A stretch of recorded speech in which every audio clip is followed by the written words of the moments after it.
Hello കൂട്ടുകാരെ, എല്ലാവർക്കും സുഖമല്ലേ? അപ്പോൾ ദാണ്ടെ ഒരു പാത്രത്തിലോട്ട് കുറച്ച് വറുത്ത സവാളയും ഇനി അതിലേക്ക് കുറച്ച് തൈരും കൂടെ ചേർത്തിട്ട് നല്ല അടിപൊളിയായിട്ട് ഉണ്ടാക്കിയെടുത്താലോ? അപ്പോൾ വായോ, പെട്ടെന്ന് ഉണ്ടാക്കിയെടുക്കാം. അപ്പോൾ അതിന് മുന്നേ ചാനൽ ഇതുവരെ സബ്സ്ക്രൈബ് ചെയ്യാതെ ആരെങ്കിലും കാണുന്നുണ്ടെങ്കിൽ പ്ലീസ് സബ്സ്ക്രൈബ് ചെയ്തേക്കണേ. അപ്പോൾ ഇത് ഉണ്ടാക്കാൻ വേണ്ടി ഫസ്റ്റ് നമുക്ക് ഈ സവാളയൊക്കെ ഒന്ന് ഫ്രൈ ആക്കി എടുക്കണം. അതിന് ഞാനൊരു പാൻ ഒന്ന് അടുപ്പത്തേക്ക് വെച്ചിട്ടുണ്ട്. കുറച്ച് വെളിച്ചെണ്ണയാണ് കേട്ടോ ചേർത്ത് കൊടുക്കുന്നത്. അപ്പോൾ ഈ സവാളയൊക്കെ വഴറ്റിയെടുക്കാൻ സവാളയൊക്കെ ഒന്ന് ഫ്രൈ ആക്കി എടുക്കാൻ പാകത്തിന് കുറച്ച് വെളിച്ചെണ്ണ ചേർത്തിട്ടുണ്ട്. അപ്പോൾ വെളിച്ചെണ്ണ ഒന്ന് ചൂടായി വരട്ടെ. ഇതുപോലെ ഒന്ന് ചൂടായി വരുമ്പോഴേക്കും ഒരു 3 സവാള എടുത്ത് നീളത്തിൽ ഒന്ന് കനം കുറച്ച് അരിഞ്ഞെടുത്തതാണ്, അതങ്ങോട്ട് ചേർത്ത് കൊടുക്കാം. അപ്പോൾ ഞാനും വെളിച്ചെണ്ണയും തമ്മിൽ ഒട്ടും ചേർച്ചയില്ല. എപ്പോഴും എൻ്റെ കയ്യിൽ എവിടെയെങ്കിലുമൊക്കെ തെറിക്കും. അതുകൊണ്ട് ഞാൻ കുറച്ചൊക്കെ ആയിട്ട് ഇട്ട് കൊടുക്കുകയാണ്. അപ്പോൾ നിങ്ങൾ വിചാരിക്കും ഇത്രയും കൂടെ വലിയൊരു പാത്രം ആവായിരുന്നു അല്ലേ ഇത്? ശരിയാണ്, എനിക്കിത് ഇട്ടതിന് ശേഷമാണ് കുറച്ചും കൂടെ വലിയൊരു പാൻ എടുക്കായിരുന്നു എന്ന് തോന്നിയത്. ഇനിയിപ്പോൾ ഇട്ട് പോയില്ലേ, അതുകൊണ്ട് ഞാൻ ഇതിൽ തന്നെ അങ്ങ് ഫ്രൈ ആക്കി എടുക്കുകയാണ്. അപ്പം വെളിച്ചെണ്ണ ഇനി ഞാൻ ചേർക്കുന്നില്ല, ഈ എണ്ണയിൽ തന്നെയാണ് ഒന്ന് ഫ്രൈ ആക്കുന്നത്. അപ്പോൾ ഇതുപോലെ ഒന്ന് ഒതുക്കിയൊക്കെ ഇട്ട് കൊടുത്ത് നമുക്കൊന്ന് ഫ്രൈ ആക്കി എടുക്കാം. അപ്പോൾ കണ്ടിന്യൂസ് ആയിട്ട് ഇളക്കേണ്ട ആവശ്യമൊന്നുമില്ല. ഇങ്ങനെ കുറച്ച് ഇളക്കി ഇട്ട് കൊടുത്ത് ഒന്ന് ഫ്രൈ ആക്കി എടുത്താൽ മതി. അപ്പോൾ ദാണ്ട ഒന്ന് ഫ്രൈ ആയിട്ട് വന്നിട്ടുണ്ട് കണ്ടോ. ഇതുപോലെ ഒന്ന് ഫ്രൈ ആക്കി എടുക്കണം. കുറച്ച് അവിടെ ഇവിടെയൊക്കെ ഇത്തിരിയും കൂടെ ഒന്ന് മൊരിഞ്ഞ് കിട്ടാനുണ്ട്. അത് ഇതുപോലെ ഒന്ന് ഇളക്കിയിട്ട് ഒന്ന് ഫ്രൈ ആക്കി എടുത്താൽ മതി.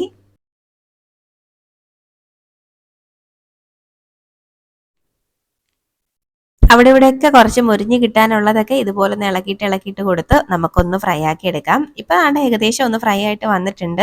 ഇനിയും കുറച്ച് സമയം കൂടെ നമ്മൾ ഫ്രൈ ആക്കി നിന്ന് ചിലപ്പോൾ കരിഞ്ഞൊരു സ്മെല്ലൊക്കെ വരാൻ തുടങ്ങും. അപ്പോൾ ഇത്രയും വരെ ഞാനൊന്ന് ഫ്രൈ ആക്കുന്നുള്ളൂ. ഇനി നമുക്ക് ഇത് ഈ പാനിൽ നിന്ന് അങ്ങോട്ട് മാറ്റി വെക്കാം. കുറേശ്ശെയായിട്ട് എടുത്ത് ഞാൻ മറ്റൊരു പാത്രത്തിലോട്ടൊന്ന് മാറ്റുന്നുണ്ട്.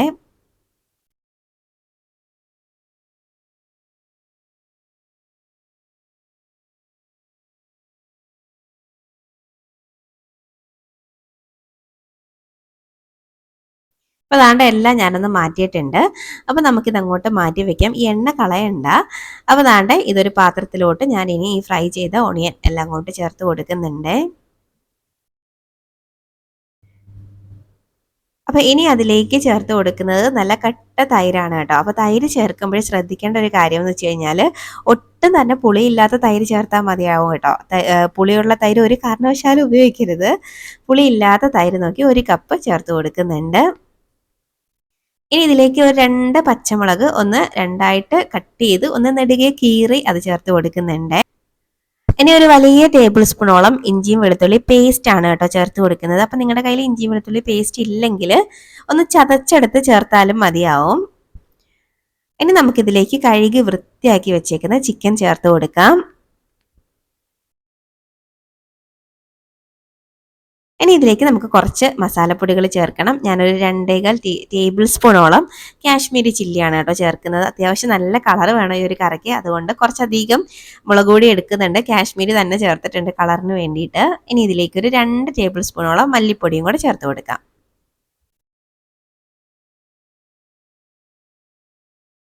ഇനി ഒരു 1/2 ടീസ്പൂണൊക്കെ മഞ്ഞൾപ്പൊടി ചേർക്കുന്നുണ്ട്. ഇനി നമുക്ക് ആവശ്യത്തിനുള്ള ഉപ്പ് ഈ ഒരു സമയം അങ്ങോട്ട് ചേർത്ത് കൊടുക്കാം. നോമ്പായതുകൊണ്ട് ഈ ഉപ്പ് നോട്ടമൊക്കെ ഭയങ്കര പാടാണ് കേട്ടോ. എന്തായാലും ഏകദേശം ഒരു കണക്കാണ് ഞാൻ ചേർക്കുന്നത്. ഇനി നല്ല പോലെ കൈവച്ച് തന്നെ ഒന്നങ്ങ് മിക്സാക്കി കൊടുക്കാം. നല്ല പോലെ ഈ മസാലയൊക്കെ ആ ഒരു ചിക്കനകത്ത് കോട്ടായിട്ട് വരണം. അതുകൊണ്ട് നന്നായിട്ട് അങ്ങോട്ട് മിക്സാക്കി കൊടുക്കാം. കുറച്ച് ബലം ഉപയോഗിച്ച് തന്നെ മിക്സാക്കാം. അപ്പോൾ അതാണ്ട് ഞാനൊന്ന് മിക്സാക്കി എടുത്തിട്ടുണ്ട്. പിന്നെ ഇത് നമുക്ക് വേണമെങ്കിൽ ഒരു അരമണിക്കൂർ ഫ്രിഡ്ജിനകത്ത് വെച്ചിട്ട് ഒന്ന് റെസ്റ്റ് ആക്കാൻ വെക്കാം. ഇപ്പോൾ എനിക്ക് ഒട്ടും സമയമില്ല, അതുകൊണ്ട് ഞാൻ റെസ്റ്റ് ആക്കാനൊന്നും വെക്കുന്നില്ല, നേരെ അങ്ങ് ഉണ്ടാക്കാൻ തുടങ്ങുകയാണ് കേട്ടോ. അപ്പോൾ റെസ്റ്റ് ആക്കാൻ വെച്ചില്ലെങ്കിലും ടേസ്റ്റ് തന്നെയാണ്. പിന്നെ സമയം ഉണ്ടെങ്കിൽ ഒരു അരമണിക്കൂർ ഒന്ന് റെസ്റ്റ് ആക്കാൻ വെച്ചോളൂ കേട്ടോ. അപ്പോൾ ഇനി ഒരു പാൻ ഒന്ന് അടുപ്പത്തേക്ക് വെച്ച് അതിലേക്ക് നമ്മൾ നേരത്തെ ബാക്കി വന്ന എണ്ണ ഉണ്ടല്ലോ, അത് ഞാൻ അങ്ങോട്ട് ചേർത്ത് കൊടുക്കുന്നുണ്ട്. ഇനി എണ്ണ ഒന്ന് ചൂടായി വരുമ്പോഴേക്കും ചിക്കൻ, നമ്മളിവിടെ വെച്ചേക്കുന്ന ചിക്കൻ എല്ലാം ഇതിലേക്ക് ചേർത്ത് കൊടുക്കുന്നുണ്ട്. താഴെ പോവല്ലേ പോവല്ലേ പോവല്ലേ എന്ന് പറഞ്ഞിട്ടാണ് ഞാൻ ചേർക്കുന്നത്. ഭാഗ്യത്തിന് താഴെ പോയില്ല, അതിലേക്ക് ഇട്ട് കൊടുക്കുന്നുണ്ട്. കാര്യം ഇത് മാരിനേറ്റ് ചെയ്ത പാത്രം അത്യാവശ്യം ഒന്ന് വലുതായിരുന്നു, താഴെ പോകാൻ നല്ല സാധ്യത ഉണ്ടായിരുന്നു. എന്തോ ഭാഗ്യത്തിന് പോയില്ല. അപ്പോൾ ദാണ്ട് ഇതുപോലെ നന്നായിട്ട് ആ എണ്ണയിലിട്ട് ഒന്നങ്ങ് വഴറ്റി കൊടുക്കാം. ഇതുപോലെ നന്നായിട്ട് ഒന്നങ്ങ് മിക്സ് ആക്കി എടുക്കാം. വളരെ സിമ്പിൾ സ്റ്റെപ്പുകളാണ് ഉണ്ടാക്കിയെടുക്കാൻ. പക്ഷെ ഭയങ്കര അടാറ് ടേസ്റ്റാണ് കേട്ടോ ഈ ഒരു ചിക്കൻ കറിക്ക്. അപ്പോൾ പക്ഷേങ്കിൽ ഒണിയൻ ഫ്രൈ ആക്കുന്നത് മാത്രമേ ഉള്ളൂ എന്നെ സംബന്ധിച്ചിടത്തോളം കുറച്ച് പാടായിട്ട് എനിക്ക് തോന്നിയത്. എനിക്ക് പിന്നെ തീരെ ഇഷ്ടമല്ല ഈ ഒണിയൻ ഫ്രൈ ആക്കുന്നത്. അതുകൊണ്ടാണ് എനിക്കത് ഇഷ്ടമല്ല തോന്നി, അത് കുറച്ച് പാടായിട്ട് തോന്നിയത്. ബാക്കി എല്ലാം വളരെ എളുപ്പമാണ് കേട്ടോ. അപ്പോൾ ദാണ്ടെ ഇതുപോലെ ഒന്ന് മിക്സ് ആക്കി നമുക്കിനി ഒന്ന് അടച്ചു വെക്കാം. വെള്ളം ഒന്നും ചേർക്കേണ്ട, കാര്യം ചിക്കനകത്ത് തന്നെ ധാരാളം ഇറങ്ങി വരും. അപ്പോൾ ഇത് അവിടെ ഇരിക്കട്ടെ.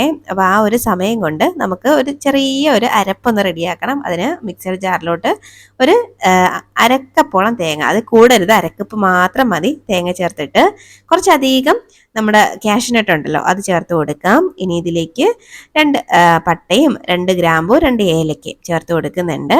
ഇനി 1 ടേബിൾ സ്പൂണോളം നമ്മുടെ വലിയ ജീരകം ഉണ്ടല്ലോ അത് ചേർത്ത് കൊടുക്കാം. പിന്നെ കുറച്ച് വെള്ളവും കൂടെ ചേർത്തിട്ട് നല്ല പേസ്റ്റ് പോലെ ഒന്ന് അരച്ചെടുക്കണം. അപ്പം നല്ല പേസ്റ്റ് പോലെ ഞാനൊന്ന് അരച്ചെടുത്ത് കൊണ്ടുവരാം. ഇപ്പൊ ദാണ്ട് നന്നായിട്ട് ഞാനൊന്ന് അരച്ചെടുത്തിട്ടുണ്ട്, കണ്ടോ? ഇതുപോലെ അരച്ചെടുത്ത് മാറ്റി വെക്കണം. ഇപ്പൊ ദാണ്ട് നമ്മുടെ ചിക്കൻ്റെ അവസ്ഥ എന്താന്ന് നോക്കാം. ഇപ്പോൾ ഒരു 5-6 മിനിറ്റ് ആയിട്ടുണ്ട്. അപ്പം തുറന്ന് നോക്കാം. കണ്ടോ ചിക്കനകത്ത് നല്ല പോലെ ഇതൊക്കെ വെള്ളം ഇറങ്ങി വന്നിട്ടുണ്ട്. നമുക്ക് അത്യാവശ്യം ഇനി വെള്ളമൊന്നും ചേർക്കേണ്ട ആവശ്യമില്ല, അതിൽ തന്നെ നല്ല വെള്ളം ഇറങ്ങി വന്നിട്ടുണ്ട്. അപ്പോൾ ജസ്റ്റ് ഞാൻ ഒന്നും കൂടെ മിക്സ് ആക്കിയിട്ട് വീണ്ടും ഒന്നും കൂടെ അടച്ചു വെക്കുകയാണ്. ചിക്കനൊക്കെ വേവാനുണ്ട്, ഒരു 5-6 മിനിറ്റ് ആയിട്ടേ ഉള്ളൂ. അപ്പോൾ ഇതുപോലെ ഒന്ന് മിക്സ് ആക്കിയിട്ട് ഇനി നമുക്ക് വീണ്ടും ഒന്ന് അടച്ചു വെക്കാം. ചിക്കനൊക്കെ നന്നായിട്ട് ഒന്ന് വെന്ത് വരട്ടെ. ഇപ്പോൾ ദാണ്ടെ വീണ്ടും ഒരു 6-7 മിനിറ്റ് കഴിഞ്ഞിട്ടുണ്ട്. അപ്പോൾ ഒന്ന് ഓപ്പൺ ആക്കിയിട്ട് ഞാൻ കുറച്ച് മല്ലിയില ചേർത്ത് കൊടുക്കുന്നുണ്ട്. ഇപ്പോഴും ചിക്കൻ വെന്തിട്ടൊന്നുമില്ല. ഇനി വീണ്ടും ഒന്നും കൂടെ ഒന്ന് അടച്ചു വെക്കുന്നുണ്ട്. ഇപ്പോൾ ദാണ്ടെ നമ്മുടെ ചിക്കനൊക്കെ ഇവിടെ ഒന്ന് വെന്ത് കിട്ടിയിട്ടുണ്ട്, കണ്ടോ? ഇതുപോലെ ഒന്ന് വെന്ത് കിട്ടുന്ന സമയത്ത് ജസ്റ്റ് ഞാൻ ഒന്നും കൂടെ ഒന്ന് മിക്സ് ആക്കി കൊടുക്കുന്നുണ്ട്. നമ്മൾ ഒഴിച്ചു കൊടുത്ത എണ്ണയൊക്കെ നല്ല തെളിഞ്ഞ് നിൽക്കുന്നത് കണ്ടോ? നന്നായിട്ട് ഒന്നും കൂടെ മിക്സ് ആക്കിയിട്ട് ഇനി നമ്മൾ അരച്ച് വെച്ചേക്കുന്ന അരപ്പുണ്ടല്ലോ അത് ഇതിലേക്ക് അങ്ങോട്ട് ചേർത്ത് കൊടുക്കാം. ഈ അരപ്പ് ചേർക്കാതെയും ഈ കറി കഴിക്കാൻ നല്ല ടേസ്റ്റാണ് കേട്ടോ. പിന്നെ അരപ്പ് ചേർക്കുമ്പോൾ കുറച്ചും കൂടി ടേസ്റ്റും ഒരു മണവും ഒക്കെയാണ്. ഇനി നമുക്ക് ഇതിലേക്ക് ആ മിക്സിയുടെ ജാറിൽ കുറച്ച് വെള്ളം ചേർത്ത് അതും കൂടെ ഒഴിച്ചു കൊടുക്കുക. ഒരുപാട് വെള്ളമൊന്നും ചേർക്കണ്ട. പിന്നെ 1 ടേബിൾ സ്പൂണോളം കുരുമുളക് പൊടിയും കൂടെ ഞാൻ ചേർത്ത് കൊടുക്കുന്നുണ്ട്, ഒരു പ്രത്യേക ഫ്ലേവറിന് വേണ്ടിയിട്ടാണ്. ഇനി നല്ല പോലെ ഒന്ന് മിക്സ് ആക്കി കൊടുക്കാം.